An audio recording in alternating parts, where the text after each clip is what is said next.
ultimately be posted on the Family Engagement Collaborative website, which we'll be sharing to you here in a bit, for others to be able to view, or if you want to go back and review a piece that we covered today, you'll have access to that as well.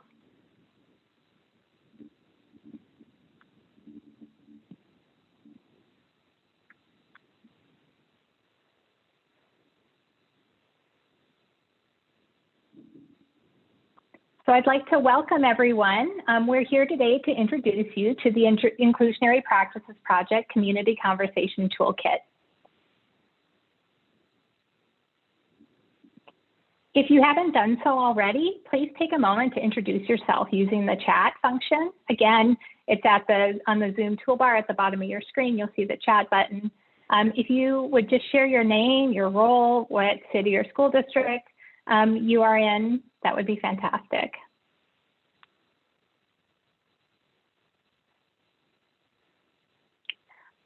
So my name is Sarah Butcher. I'm the co-founder and director of Roots of Inclusion. I'm also a parent of 3 children in school. Oops, sorry. Jennifer, did you want to go ahead and introduce yourself?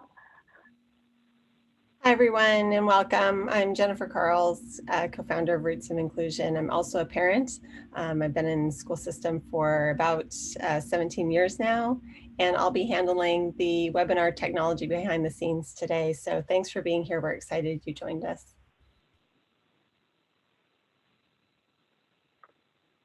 Thank you, Jennifer. So we wanted to begin just with acknowledging the land we're on. So Roots of Inclusion works and resides on the traditional land of the Coast Salish peoples. It is important that we understand the longstanding history that has been brought to reside on this land and acknowledge and honor the Indigenous peoples past and present. So we honor their connection to the region and recognize their struggles with systemic oppression.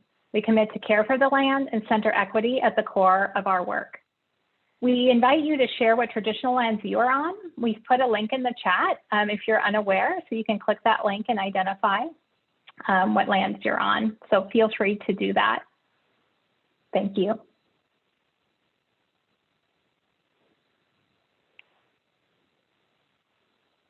So I just wanted to give you an idea of what we're going to touch on today during our time together.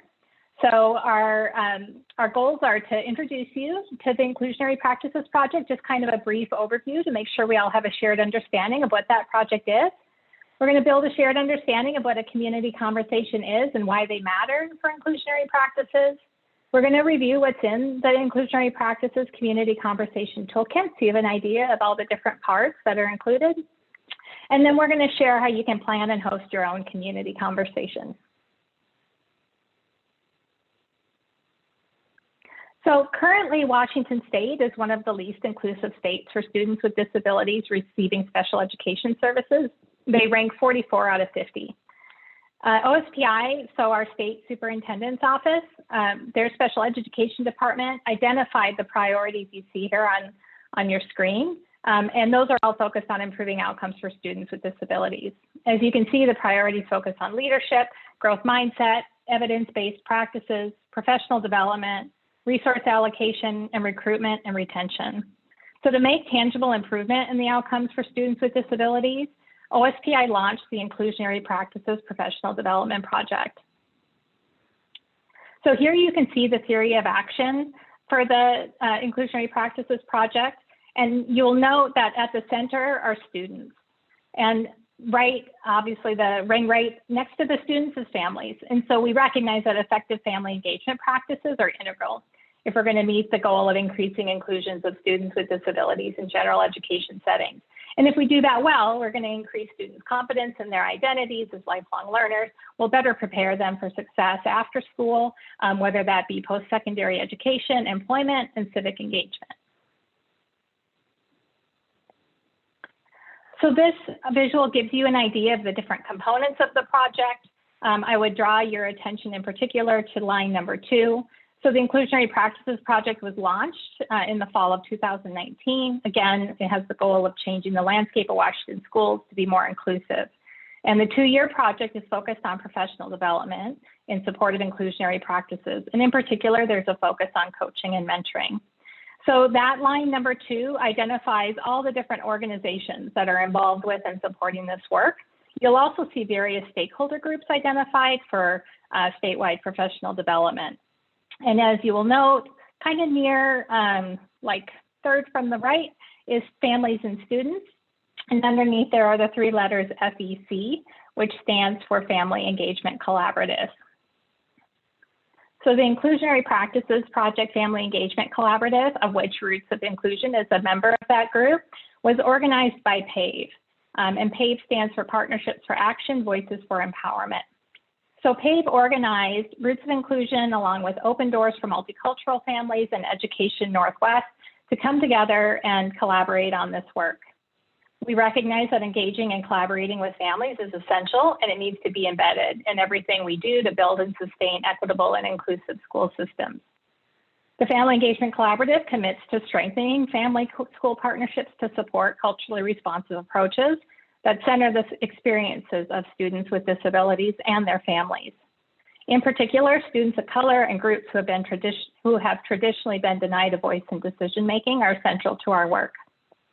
The work of the FEC includes multiple components like trainings. We have a resource library that's in development. There's a Train the Trainer network and this Inclusionary Practices Project Community Conversation Toolkit.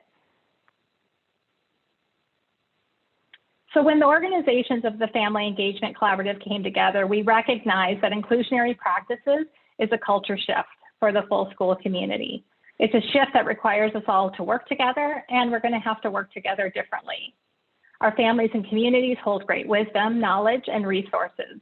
And we believe that the journey to inclusive schools must include the involvement of families and the community so we can build the relationships and the shared understanding necessary for inclusion to be meaningful and for our students to be successful.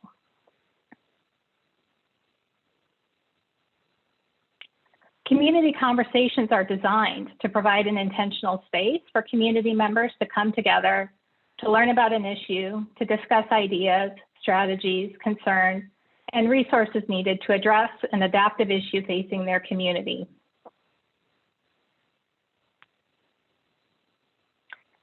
So we mentioned adaptive challenges. Adaptive challenges are different than technical challenges. And so adaptive challenges involve changing complex systems and the behaviors of those individuals who are part of that system. Adaptive challenges require us to work with and learn from the various stakeholders impacted by an issue. So adaptive challenges differ from technical challenges in that they don't have clear and direct answers like technical challenges often do. So for example, you can think of a technical challenge as something that an expert can jump in and solve for us. Like if our school's website isn't working, or if we have problems with Zoom today, Jennifer can jump in and sort that out for us. But education is a much more complex system. There's many people involved and there's many relationships involved. In order for inclusionary practices to have the intended impact, we have to recognize the inherent adaptive challenges in that work and come together to identify and address those issues. So a community conversation is focused on shared learning, listening, and the exploration of different ideas. A community conversation is designed to be accessible and inclusive, and it's a conversation that helps us better understand the community and how we can get things done together. A community conversation is not a town hall or academic research or a focus group. It's not about trying to sell a particular solution or approach. And it's not meant to be a complaint session.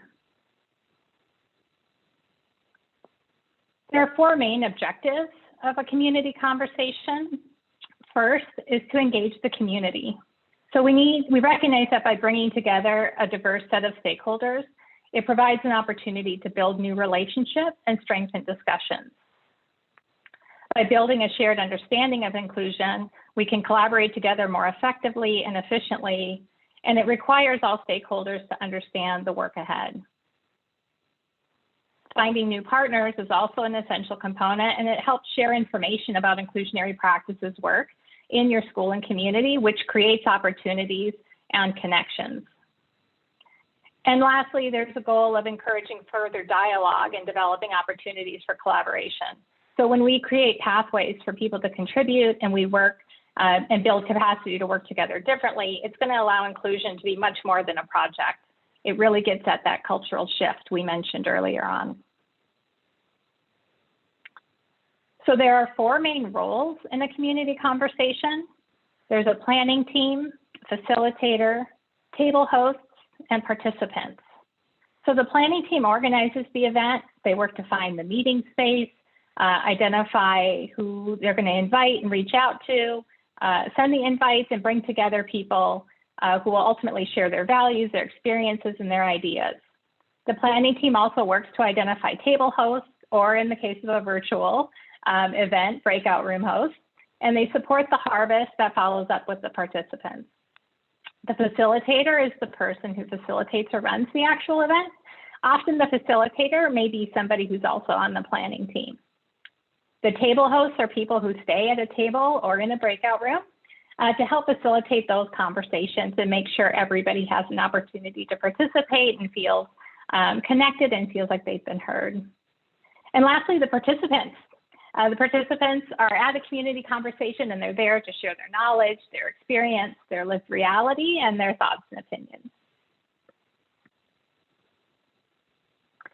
So this won't come as a surprise. So when communities gather people to discuss an issue or solve a problem, and it doesn't really matter the size or the scope, it's important to create a respectful, inclusive, and accessible environment so people can build relationships and work better together. Anytime people with different perspectives on an issue come together, they can experience conflict or stress, even when they agree on a shared goal. Within the community conversation, we intentionally work to create a space of belonging by using a process modeled on an approach known as Gracious Space.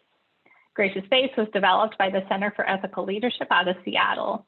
Gracious Space is also a proven, highly effective way to foster authentic dialogue and create a structure for a diverse group of people to engage in deep listening and shared learning, especially in times of complexity and change, of which shifting to inclusionary practices is. So when we take time and prepare to have complicated conversations, building trust in relationships is critical.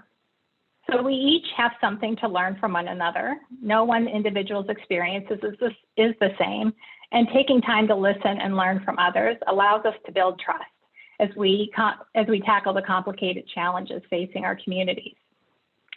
So by having a space to listen where we can invite people to listen deeply, ask questions, and learn from one another, we provide an opportunity to learn from one another and address challenges, consider perspectives other than our own, and seek to be open to growing in our ability to empathize and understand more of the complexities of problems.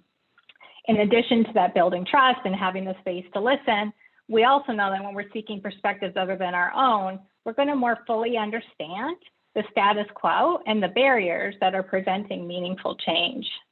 So status quo is kind of the existing reality within the system. And it's not always so easy to shift and change.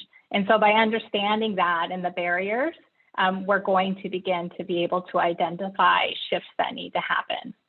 Without diverse problems, we're likely to address a problem with gaps in understanding, meaning we won't fully understand that actual status quo, or maybe we'll miss some barriers that are in place that we weren't aware of from our own perspective. So the combined wisdom of diverse people with different perspectives seeking to address problems collectively is more likely to lead us to a better solution, and a solution that's going to be anchored in equity, fairness, and the opportunity for every individual to reach their full human potential. So you may be wondering, like, how are we going to do all of this? So the toolkit incorporates Gracious Space through intentionally designed discussion questions. And those questions allow participants to engage with one another in a dialogue. The questions were designed to be clean and open, which means they won't influence or mislead. And being open-ended allows space for the conversation to kind of flow in the direction it needs to. The resulting dialogue provides opportunities for participants to recognize how ideas and people are connected to places in which they have commonalities and in which they have shared understanding. It also allows participants to listen deeply to one another, build trust in a group, and understand areas that maybe they weren't aware of. We provide a structure within the community conversation to really provide multiple opportunities for engagement and interacting for all the participants. So the process is modeled after what's called the diamond pattern of interaction. And that includes time for individual reflection, which really honors what people bring into the space with them. And there's small group and large group discussion, and then integration of learning. And that's really a space where everybody has a chance to kind of take in what they heard and start to make those connections and reflect. The diamond pattern of interaction encourages participants to share their ideas and reflections in different ways, and really in whatever way is comfortable. So that may be verbally, that may be through writing, or that may be through drawing pictures. It's critical as we build a shared understanding of inclusion that we also identify the concerns community members may have, what actions they'd like to see, and what's important to them. So as we've spoken to a couple times now during our short time together so far, is that inclusion is a journey, and it's a journey that needs to involve the full community, and the full community needs to be engaged. All feedback and ideas discussed in the community conversation will help local schools and their communities identify what actions need to be taken over others, and what needs to be considered.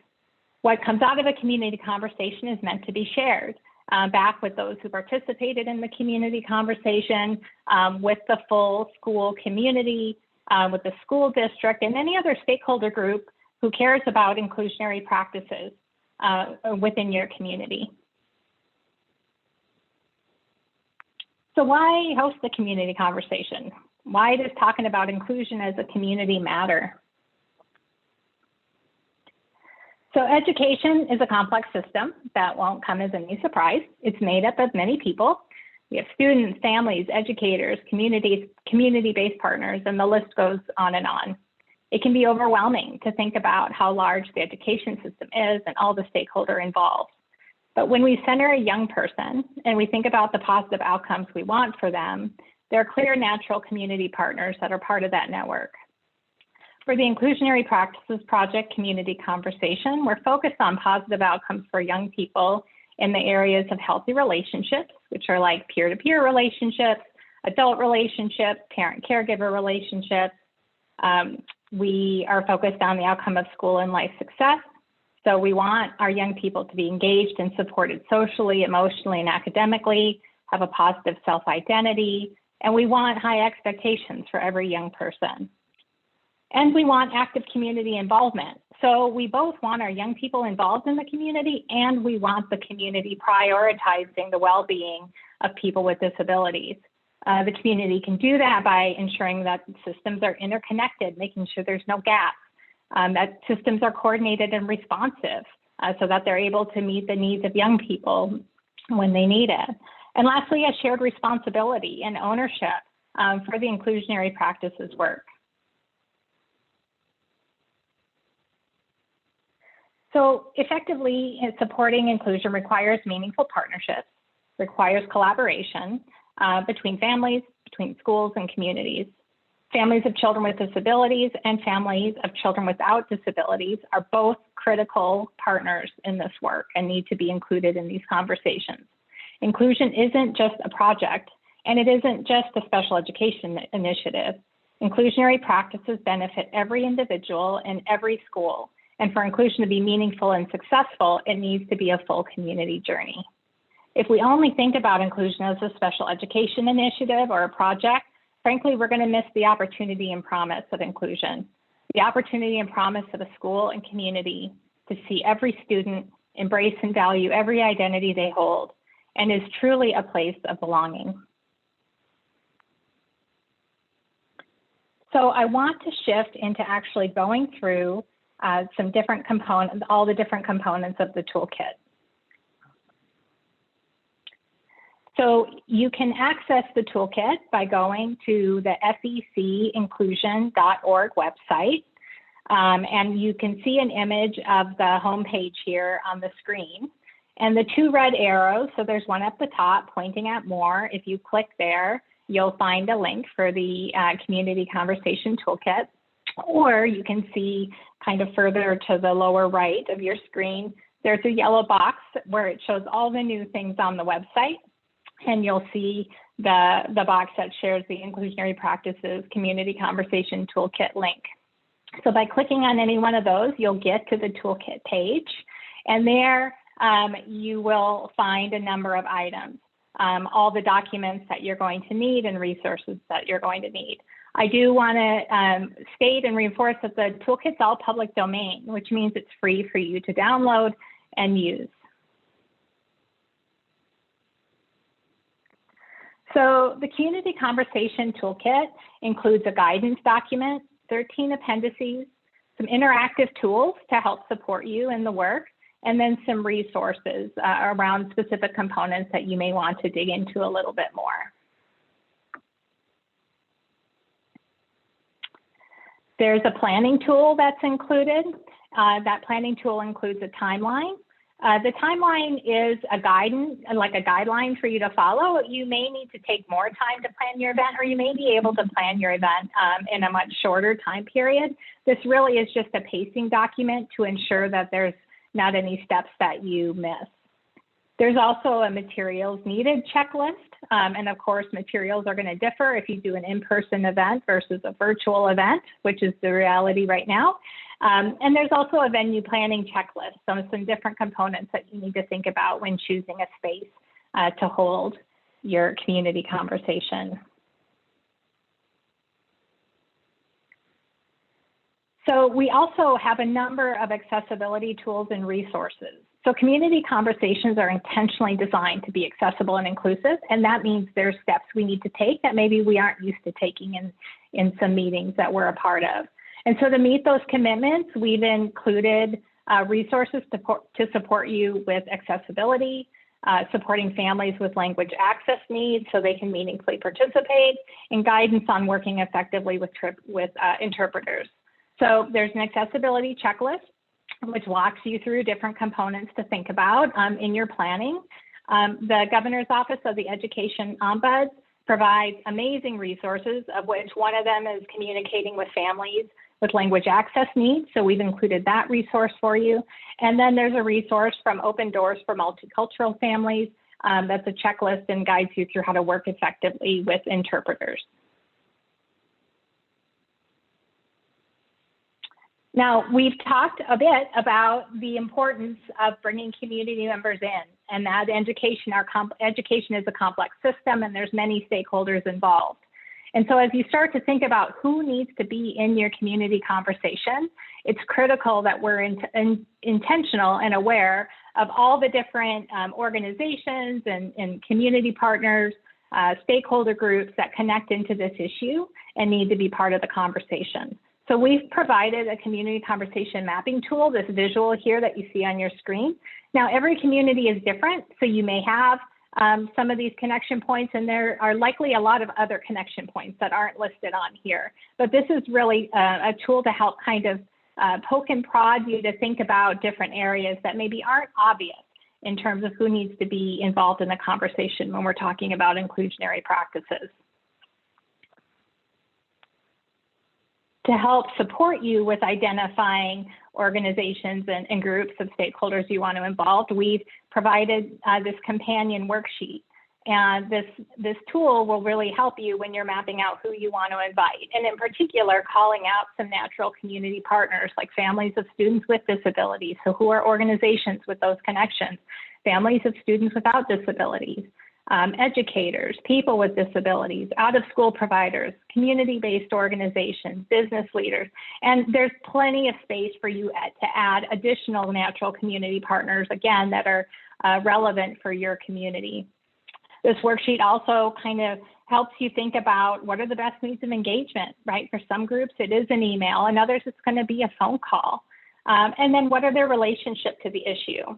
So we encourage you to use these tools, not only to think about who you want to bring, who needs to be a part of your conversation, but also to have you think about who's missing, like who's not in this conversation, so that you really are intentional with reaching out and making those connections and starting to build those relationships.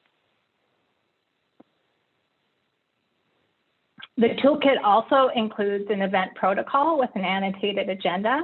So basically the event protocol is kind of your, it outlines all the planning and facilitation strategies and things you need to think about. And then there's an annotated agenda, which just is your roadmap for the event. So it provides the pacing and timing and different pieces you need to address as you move through facilitating the actual event. There's also a community conversation slide deck that's provided, and there are some, there's space for you to add some additional slides relevant specifically to your own community and the inclusionary practices work happening within your own community. And then I just want to call out that because of COVID, we developed both in-person and virtual formats. So both of those are included within the toolkit. Community conversations are ideally done in person, right? It helps with making the connections, building the relationship, and getting to know each other. But the reality that we're in right now, and frankly, there are communities that may need the flexibility that an online and virtual format brings. And so we've provided tools in order to do both. So there's a lot of like little tools to help you with the event. So things like a sign-in sheet, group agreements, a table tent printable template that includes the group agreements on it, table host guidelines. There's a ticket out the door. It's a participant evaluation tool just for people to be able to reflect on the event and commit to something that they want to help with or support. And then there's a planning team reflection form that'll help the actual planning team think about the process, how the event actually went, and if there's something they would change or do differently for next time. And then there's a harvesting tool. So harvesting is another really critical, essential component of the community conversation. And harvesting is simply where we take time to reflect on what was heard, elevate key ideas or concerns that came out of the conversation, and then review notes and drawings from participants. And so community conversations are meant to lead to action and reinforce that participants were heard and that their input mattered. And so harvesting is going to help you with that. It's also critical that there's a follow through on at least 2 or 3 key issues that were raised. Again, to reinforce that the time was well spent. We're not only just listening to the community, we're taking action on what we're hearing from the community. So the harvest tool that you see here on your screen is included to help you capture ideas that came out of the event, start to identify some strategies to address them, think about whose help is needed and what timeline makes sense for action, and then what technical assistance might be needed, meaning, you know, again, some kind of key pieces of expertise that might need to be engaged in order to support in taking action on an issue.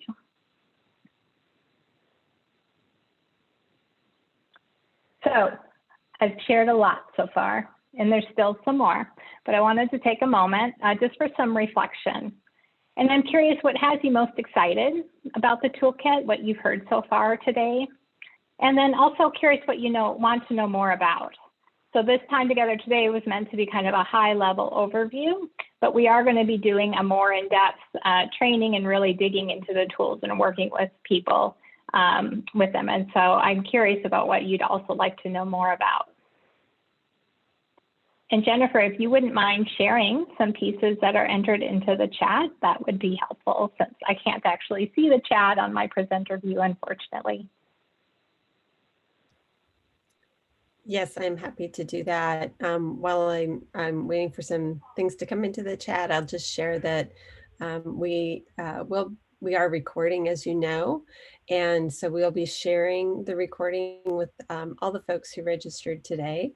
And, you know, please do share that out with others that you think might be interested in learning more about what this toolkit is.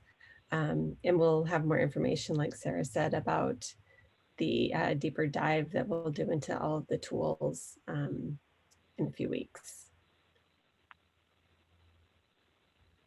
So if there are any questions at this point or things you'd like to know more about.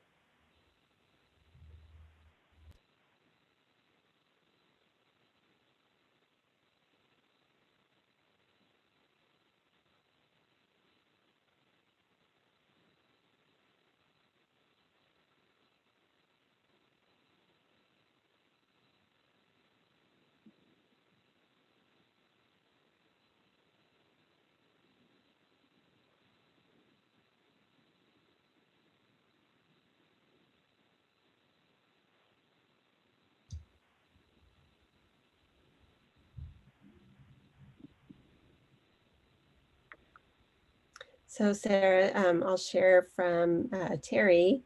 I'm so impressed with how comprehensive the toolkit is and how thoughtful and connected the process to the importance and respect of valuing all and inclusive work. Amy shared, I think my frustration is the barriers from those who say they want inclusion, but aren't open to actually practicing inclusion. And I think it's Jeannie shared that I love the resources and thank you. So Sarah, maybe you could maybe just speak to that, the barriers, between maybe the espoused values and the lived values, if you will. Sure. So what Jennifer is referencing with the espoused values versus lived values is kind of what we say versus what actually happens and what we do, right? And we recognize that that is a significant component, right? We have every intention of when we commit to saying we're going to do inclusionary practices work as an example, that's what's going to happen. But the reality is that it doesn't always happen and it doesn't always play out in the way we hope. And really, that is one of many reasons why we brought forward this community conversation toolkit and why it's been designed. It's not going to be a silver bullet, right? It's not going to solve all issues, but what it does do is provide a vehicle to start to identify some of those adaptive challenges we were talking about. And those really hit at the heart of those, espoused values versus lived values. So like we're saying one thing, but it's not showing up in the lived reality and experiences of individuals. And you're not always going to see that in data, right? That's where the qualitative data, the stories, the examples, the experiences that we hear about are so essential and so important. And then the value of having others in the room that are different, kind of experience different areas of the system, if you will, hearing that is that often you can start to identify areas by working together differently or, bringing together some collaborative efforts to start to address that issue. Like you gain the partners, you gain the support, you gain the shared understanding, and action can start to happen. So again, this is a process and it's a journey. It took us a long time to get to where we're at. But what we can, and it's going to take us time, right, to shift away from that and for things to really change and become the new normal, if you will. But the reality is we have to start taking steps forward, and community conversations and holding one and engaging in that process, even though it'll be a little bit messy, illustrates that there's a commitment to connection, a commitment to building relationships, repairing relationships, listening, and then taking action together in a different way. Great. Thank you all Sarah. For those comments. And we do have a couple other questions if we have a minute that I just wanted to see if we could address quickly. Sure. One is, do you envision conducting a conversation that's a combination of in-person and virtual? And then it seems really easy to use. What do you think is the hardest part of getting this up and going? So I'll start with the first one, with the combination of in-person and virtual. Just where I sit right now, I think that'd be tricky. But that's not to say it's impossible, but tricky because, you want the experience to be meaningful and you want every individual that participates to feel like they belong. And so how you would design that experience so that not physically being in the room still feels meaningful and that you are able to participate in a meaningful way, I think is tricky. So I'd have to think more about that. What I would say is, if we fully recognize that virtual formats have removed barriers to access, and that's essential, right? So, we'd happy to kind of be thought partners and digging into that a little bit more and thinking about that, and just would encourage you to reach out to us about that. But it's going to be much easier, I guess is maybe the best word or not. I don't know if that is the best word, but to host an event in kind of one format or the other, just because you'll know that you're bringing everyone into, kind of a consistent space. And Jennifer, I know there was another question I think you asked, but I have forgotten what it was. Do you mind sharing that again? Yeah, and what is you think the hardest part about getting something like this up and going? And then just coupled with that, how do we, when are we bringing people into a conversation? Do they need to have training and information, kind of a basic understanding around inclusive education? Oh, sure. So I'm going to answer the most recent question you just stated first, and then I apologize. I'm not good at holding multiple questions in my brain, especially when I'm kind of trying to monitor the Q&A a little bit here too. So, everybody doesn't have to know what inclusion is to come into the conversation. It's actually okay that people don't come in maybe with a preconceived notion. But what is important is that you build a shared understanding of inclusion. And that's a part of what the Community Conversation Toolkit does. So, because of the time we have here together and just getting a brief overview, we're not going in deeply into all the different components, but there are 3 discussion questions, as I mentioned, and they work to build a shared understanding of inclusion, both through, there's information that'll be presented that's provided to the planning team and the host to present, but then also in the conversations, you as a community start to identify, what do we mean when we say this? What does that look like, sound like, and feel like? And how do we want this work to show up in our community? So the inclination can sometimes to be get everyone together who has the same way of thinking that you do and just get louder. But the reality is that we're still going to hit up against barriers. And so it's really important to engage those who aren't in the same way, thinking in the same way, or maybe don't see this as a relevant issue for them. Because again, inclusionary practices is centered on schools, but it's also about our communities. And it really just goes on and on into the workplace and everywhere else, right?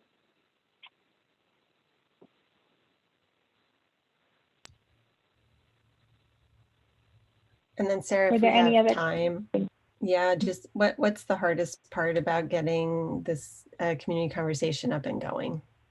Thank you. Yeah, thank you for that. I would say,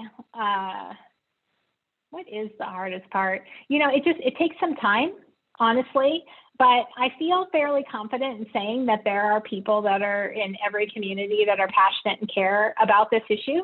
That may be a parent of a child, that may be an educator, maybe a principal, maybe a school district leader, maybe somebody at your municipality involved, or in your city involved in like your Parks and Rec department, right? So you can find people who are very interested in just coming together. It's just that time piece so you can kind of share a little bit of the planning work, right? That's involved. But I would also say that by ensuring that you have a planning team with some diverse perspectives really will help you think about, hosting an event that again is welcoming and is accessible, and will help you think about kind of maybe some unlikely voices or perspectives to bring into the space. I don't know that you'd hit barriers in terms of people not being interested or willing to host the conversation. I think the key is just to be really intentional with not, siloing the conversation just within a core group, right? Like just families who have children with disabilities, or just families and then educators who work in special education, right? Because again, inclusionary practices is really anchored in removing barriers within that general education environment. And within school, the structure of schools and within the community, so that all have equitable access and truly feel a sense of belonging.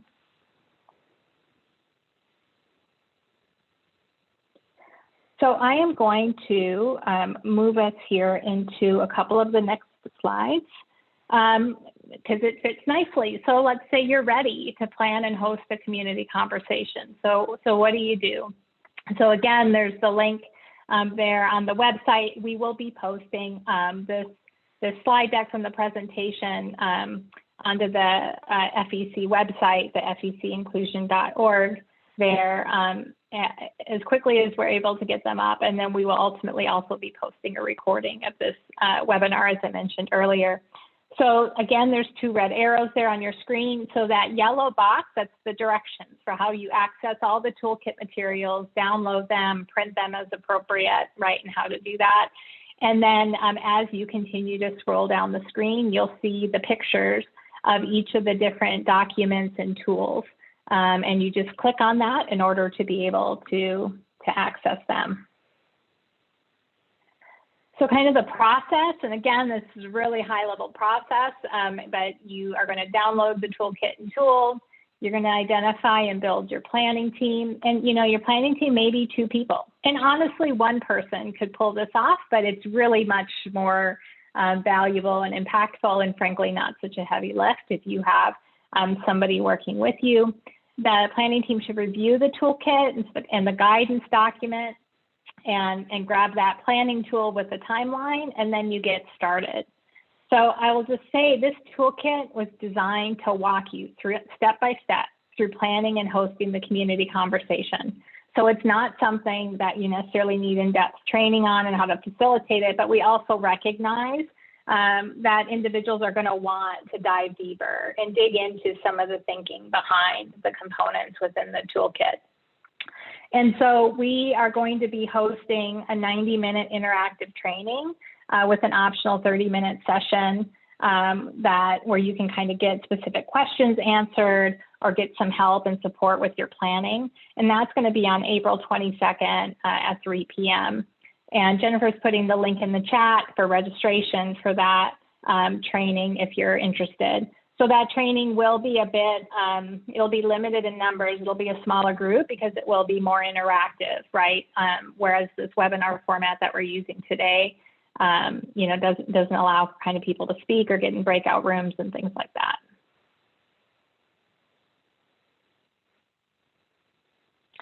So I know we already answered a few of the questions, but we have some time here to answer additional questions. So I'd encourage you to use the Q&A. Again, it's the button at the bottom on your toolbar, and just share any questions or additional thoughts you might have.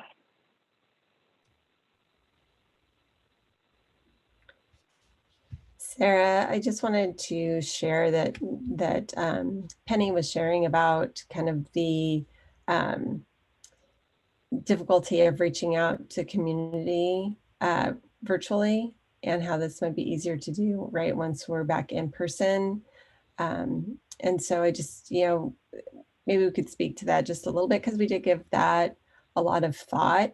And she also mentions that if the school community doesn't become more inclusive, my student will continue to experience harm, which is unacceptable. So I would just offer that that is part of the reason that we created the toolkit, to be able to have these conversations. But maybe Sarah could speak to that, the complications of being virtual, but some of the advantages too. I think you touched on that a little bit already.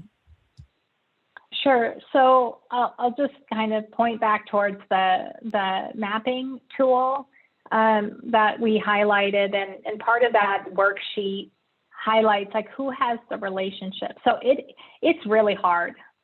I agree, Penny. It's really hard right now to reach out and connect with people, but it can be easier when you identify who are those individuals that you're wanting to connect with, who are those stakeholder groups, who are they connecting with already, and that might be a local community-based organization. That might be another group within your school community, right? So when you identify those connection points and reach out to those connection points, it's kind of a networking effect, if you will, on how you're going to reach groups within the community that maybe you don't typically reach. And that really is such a critically important part of these community conversations, right? Not just bringing the same group of folks that always come together to talk about an issue into a room. Like, we've done that, right? And it's not getting us exactly where we need to go. And so how do we bring additional voices and perspectives into that space and into that conversation?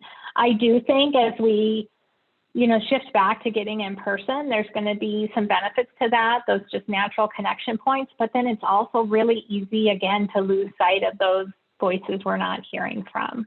And so I don't think we should ever lose that curiosity. And I really encourage you to use those mapping tools. And we want feedback, like how did those tools work? Do they go far enough? Is there more that's needed?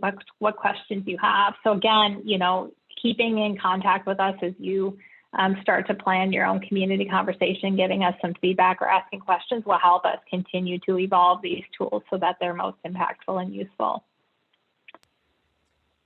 And yes, Annie, just to not lose sight of just kind of your personal comment around the necessity for your student. I hear you and fully agree, and it's why Jennifer and I do this work as parents, because we too recognize the urgency for these issues. Sarah, we have a couple more questions in the Q&A. The first one is a community conversation effective if the school district isn't represented, or in your view, does the school district need to be part of the conversation, part of the planning? Yeah, so absolutely.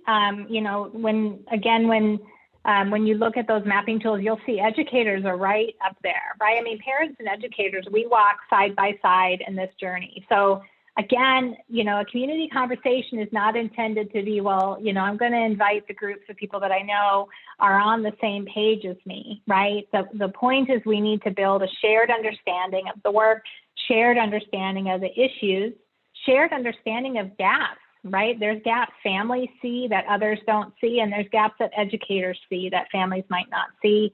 There's gaps community organizations need to be aware of that they may not see. And so by building that shared understanding and those connections and a commitment to work together, it really helps to start bridging some of those divides. I'll also say this, while this toolkit is new to this project, the components that are part of it are pieces that we've been using and many others have been using in this type of work. And as an example, there was a school district we went into, and it was a surprise that we can have families and educators and community-based partners in the same room and in the same space, and it can feel good. And it can be a good conversation, right? Because we really focus on looking forward, some shared learning and discussion and listening, rather than it being kind of like an open mic night. And because we know there's challenges and we know things don't feel good in a lot of ways, right? And we know any type of change can be uncomfortable, whether we're supportive of it or not.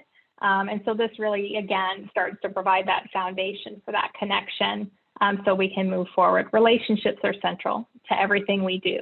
They're going to help the work move along and be more successful, or if we don't tend to the relationships and connections, they will be a barrier and they will slow the work down. And I see there's another question from Terry around recommendations as to if having these conversations at a district or school level. We know like some districts are big, right? And so I would say, the way I would think about this at the beginning is, what is the inclusionary practices work looking like in your district?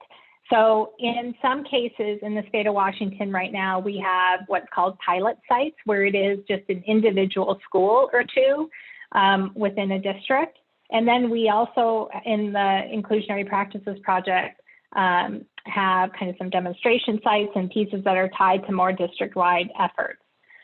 So I think that you can't ignore district-wide partners, honestly. I mean, you could attempt to have this conversation at a school level, but you would still want to make those connections to the larger district, because ultimately, inclusionary practices is a systemic shift, it's a cultural shift, and ideally you don't want that located to just a specific school, even though that may be where it starts.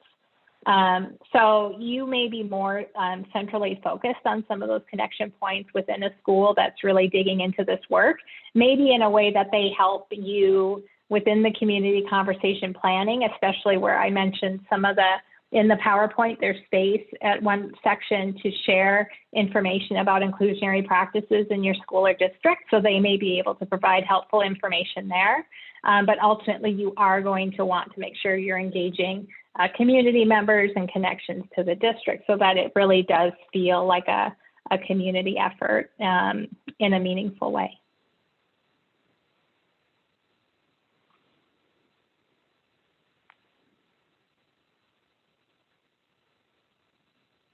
Were there any other questions or comments, Jennifer?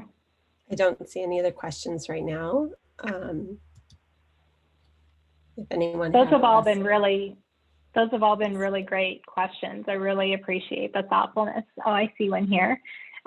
So funding, the toolkit and supplemental materials and support are valuable, yet I start to imagine the potential cost of deploying an event. Is funding or advice available to financially challenged allies? So yes, thank you for that. And we're already thinking about that going forward. So what I would say is that, there's many benefits to connecting within the school community around hosting one of these, but one is that outside of time, and we fully recognize the value of time, that a location can be identified through a community partner that may be willing to offer up space at the local library or within a school library or cafeteria, right? So there's some options there. Same with supporting needs around language access, translation, childcare. In spaces we've been in, our school districts have been great partners in supporting this work. We also, though, recognize, frankly, that there's resourcing that needs to be tied to this. And so our hope, as this becomes kind of a tool that's available across the state, that we're also able to start to access some resources to support, whether it be childcare or accessing interpreters or those type of components. So that's not in place right now, and we fully recognize that's a barrier, but it is definitely something we're paying attention to and working to start to sort out. We also know that, asking families and community members to come in and yet again, kind of share their stories and give of their time can be a barrier. And so, having a stipend, resourcing to provide meals to attendees, things like that are also really important. So we're working on that. But yes, you absolutely can reach out to us if you have questions, especially after looking through the toolkit, seeing some spaces where we've given kind of some pointers on maybe how to address some of these issues. You can reach out to us if you have further questions.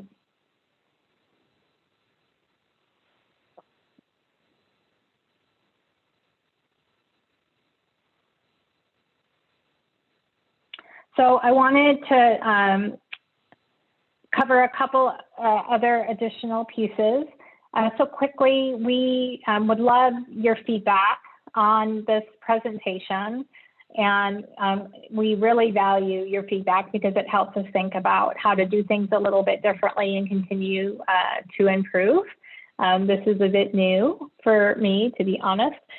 So give me some feedback and it will be taken and definitely will influence how we continue to move forward with these presentations and trainings that we're doing. And then Sarah, I also just want, oh, go ahead. I'm sorry. I just want everybody to know that I've put a link to a survey in the chat. And if you could take a minute to fill that out now, that would be fantastic. We'll also be sending it with the follow-up. Perfect. Thank you, Jennifer. I also wanted to draw attention again to the fecinclusion.org website. So there you will learn about upcoming events. There's a couple of research briefs that are posted, and you can join the Train the Trainer network. So the Train the Trainer network is really for individuals that are interested in being that kind of touch point, whether it's for planning a community conversation or hosting trainings related to special education topics for families in their community. So we are starting to build out that network, and there will be a series of webinar training modules that'll be available here later in the spring and kind of closer to summer. So I encourage you to go to the website. You'll see links where you can sign up and link to us and follow our work. And you also can reach us with any questions at fecinclusion@gmail.com. And Jennifer, if you don't mind putting that in the chat, I'm realizing I didn't put that on the slide. My apologies. Yes, I will do that. And I also just wanted to acknowledge that the link is not, for the survey is not working for everyone. And I apologize for that. It may be a browser issue. So we will be sure to get that to you in the follow-up materials. Thank you for that, Jennifer. And thank you to all of you. Like, I know it's kind of a lot of Zooming going on these days, which can be great, but it also can create long days. So I'm really grateful that you all chose to spend this hour with us. I hope that this has really sparked your interest in hosting, planning and hosting your own community conversation. And again, reach out to us, and we really look forward to hearing about these events and continuing to support this work as it moves forward in our communities. So thank you.